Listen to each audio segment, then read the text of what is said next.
Hey there, it's Chef Jeff coming to you live from the Cybersecurity Studio. And today we're going to continue our conversation on insider threats. Specifically, today we're going to be looking at identifying your digital assets and prioritizing them.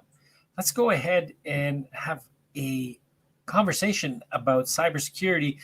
And there are some cool resources available for you from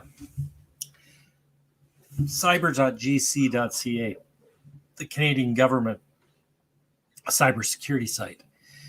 So there's a few things in there that I think are worth noting, and you should go check them out. So here we go. I'm going to bring up the website, and we'll just walk through this. So what we see here is they have some. I jumped in and I went to information and guidance. And I went to interactive content because this is kind of cool. So you get to get some cybersecurity training, and you get access to the information, and it gives it to you interactively, makes it easier for you to learn.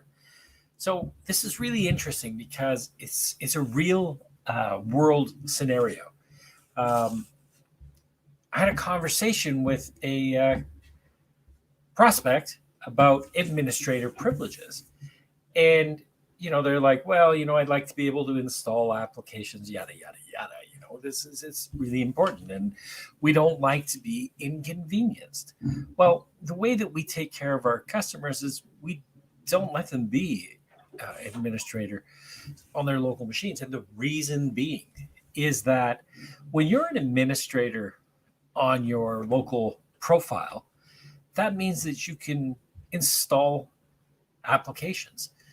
That's how ransomware, that's how all of these vicious attacks happen, is you go ahead and you click on those you click on that installer from we call them drive-by attacks. So that means you go to a valid website, and then they're serving you up maybe ads on that site that have some malicious content attached to them. Or you get an email with an attachment that comes through, and you open it up and it runs a macro script. So there's a number of ways that you can. So there's a really nice piece here on a video on the administrator privileges. So you can go ahead, go to the website and take a look at that, and you can watch the video. Let's go back. So there's a video here, and you can watch this video. So I recommend doing that. Also, there's a number of other content in here that I think is really worthwhile looking at. So this is the cyber.gc.ca. If you go there, it's the CyberSafe website, and there's a bunch of videos that are really helpful. You can take a look at, stay ahead of cyber threats, cybersecurity and social media. You've got teens that are using social media. That's a really good one for you to take a look at. Also here, cybersecurity and wireless technology. So understanding that when you go into Starbucks, McDonald's, Tim Hortons, and they have free Wi-Fi, why you would be at risk, right? So be careful. If you have a data plan on your cell phone, use that wherever possible. Cybersecurity and international travel. These are all great topics. So I recommend that you go check out cyber.gc.ca.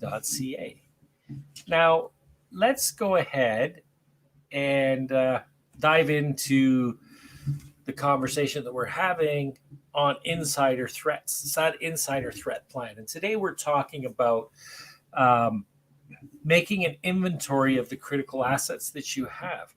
So you want to identify and document that. So put it into an Excel spreadsheet or a Word document, whatever you're comfortable with, and list all of the services that you use, and then identify the type of information that you have on it, so that you know which servers, which services, and the value of the information that is there.